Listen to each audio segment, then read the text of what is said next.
মানসদা কে decide করবে এখানে শিলিগুড়িতে গাজনের সাধুদের উপর সন্ন্যাসীদের উপর যে আঘাত নেমে আসে, এখানে অডিও ডাউন করতে বলবো, তাদের উপর হামলা মণিশঙ্কর বাবু বলছেন আরো হাসপাতালে পৌঁছবেন এরকম করলে। কে ডিসাইড করবে যে কোনটা অপমান নয়? বলুন মানসদা, বলুন। অডিও ডাউন মানসদা। দেখো কিশলয়, মণিদাও বাঙালি, সজলদাও বাঙালি, মহারাজরাও বাঙালি, এবং বাঙালি জাতি হিসাবে আমরা একটা গভীর অবক্ষয় এবং আতঙ্কের দিন যাপন করছি। আগামীকাল নববর্ষ, যেখানে আমাদের মায়েদের শঙ্খধ্বনিতে নববর্ষ শুরু হওয়ার কথা, সেখানে বাংলায় নববর্ষ শুরু হচ্ছে শিশুর কান্না, মায়েদের আর্তনাদ, আর আমাদের যারা গুরুজন লিডার কাছে লজ্জার, সেরকম সজলদার কাছেও লজ্জার, সেরকম আমাদের কাছেও লজ্জার। যে রাজ্যে পুলিশ নিরাপদ নয়, ভাঙড়েও পিটিয়েছে পুলিশকে, গাড়ি পুড়িয়েছে, মুর্শিদাবাদেও পুড়িয়েছে, মানে পিটিয়েছে, তো যে রাজ্যে পুলিশ নিরাপদ নয় সে রাজ্যে মানুষের কি অবস্থা সেটা আমরা খুব ভালো করে জানি। কিন্তু যদি একটু তুমি গত 10 দিন পিছিয়ে যাও, তাহলে দেখবে বারবার মনে হবে যে এই যাবতীয় গন্ডগোলটা যেন স্টেট স্পন্সর্ড গন্ডগোল। তার কারণ গন্ডগোল হচ্ছে, সেটা হচ্ছে যে ওয়াকফ বিল, সেটা কি অসাংবিধানিক না সাংবিধানিক নয়? আমি নিজেই তো সংবিধান আর বিল দুটো পড়ে খুঁজে পাচ্ছি না যে গন্ডগোলটা কোথায়।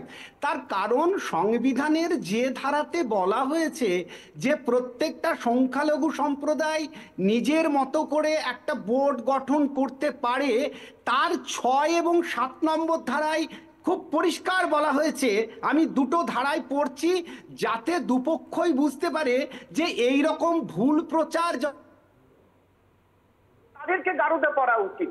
সংবিধানে বলা হয়েছে, সংবিধান থেকেই পড়ছি, the right to manage the religious affairs is not absolute and unfettered, অর্থাৎ কোনো বোর্ডের ক্ষমতা অসীম এবং অবাধ নয়।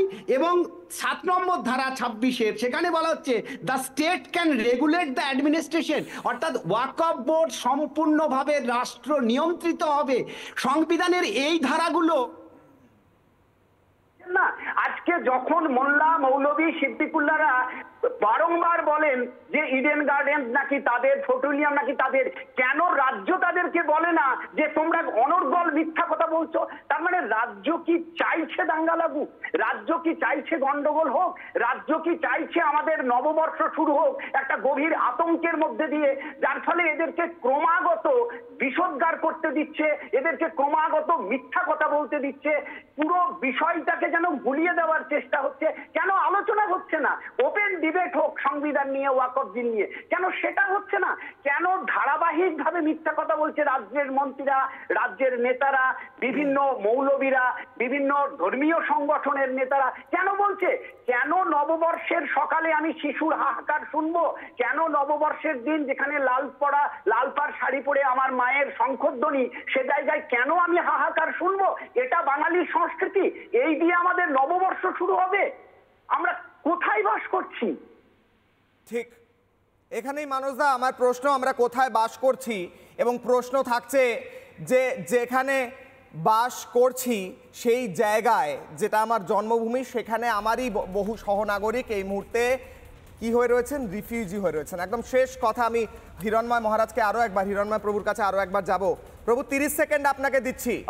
আপনার জটা কেটে নেওয়া হয়, কোপ বসানো হয় আপনার শরীরে, আজ অন্য গাজন সন্ন্যাসীরা আক্রান্ত শিলিগুড়িতে, মুর্শিদাবাদে হিন্দুরা ঘর ছাড়া। আপনার শেষ বক্তব্য রাখুন, কি বার্তা দেবেন এনাদের প্রতি? আচ্ছা, কিছুক্ষণ আগে আমরা শুনলাম না, মহোদয় বললেন যে আমাকে সহিষ্ণু হতে হবে, মানে সনাতনীরা সহিষ্ণু হবে, সহিষ্ণুতার উপর অত্যাচার হবে, এটাই তো শুনলেন। তার মানে একের পর এক অত্যাচার হবে, আমাদের ঘরের ঘরের কন্যাদের অত্যাচার করবে, তারা ঘর থেকে বাইরে ফিরে চলে যেতে হবে, আমরা সহিষ্ণুতার পরিচয় দেবো। কিছুক্ষণ আগে শুনলেন না, আমাদের সহিষ্ণু থাকতে হবে, আমরা সহিষ্ণু, আমরা সনাতনী, অতএব আমরা সহিষ্ণু। আমরা কারুর কোনো দোষ দেখি না, আমরা অদোষী, আমরা কারুর দোষ দেখি না, আমরা কেবলমাত্র সহিষ্ণু থাকবো, একের পর এক অত্যাচার হবে। কিছুক্ষণ আগে শুনলেন না, আপনি সহিষ্ণু থাকুন, আর তা না হলে কি হবে?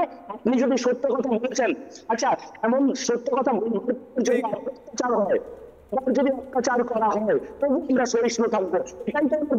এখান থেকেই হিরণময় প্রভু, আমার প্রশ্ন, সহিষ্ণুতা দেখানোর কথা হচ্ছে, সহিষ্ণুতা দেখানো একটা জিনিস, আর বোকামো করে নিজের গর্দানটা কেউ যদি কাটতে আসে বাড়িয়ে দেওয়া একটা জিনিস। নিজের প্রতিরোধ তো করতে হবে, এটা তো মানুষের প্রবৃত্তি। কিন্তু প্রশ্ন হচ্ছে, মণিশঙ্করবাবু বলছিলেন অন্য ধর্মকে আঘাত করলে হাসপাতালে যেতে হবে।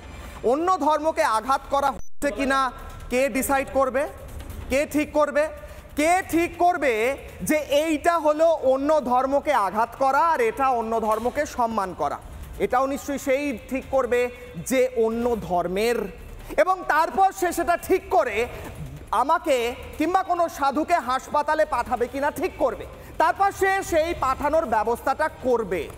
এখান থেকেই প্রশ্ন থাকছে, হিরণময় মহারাজ যার ওপর আক্রমণ হয় তার সঙ্গে এক্সক্লুসিভ ইন্টারভিউ নেন স্বর্ণালী সরকার, সেই ইন্টারভিউ আমি দেখাবো এরপরেই, এবং সেখানে উঠে আসবে এবং এই অনুষ্ঠানে উঠে এলো হয়তো হিন্দু বাঙালিদের অধিকারটা অন্য কারুর হাতে, অন্য কেউ ঠিক করে দিচ্ছে যে এরা আবার আমার ওপর অপমান করেছে, আঘাত করেছে, এবার হাসপাতালে পাঠানোর সময় এসেছে।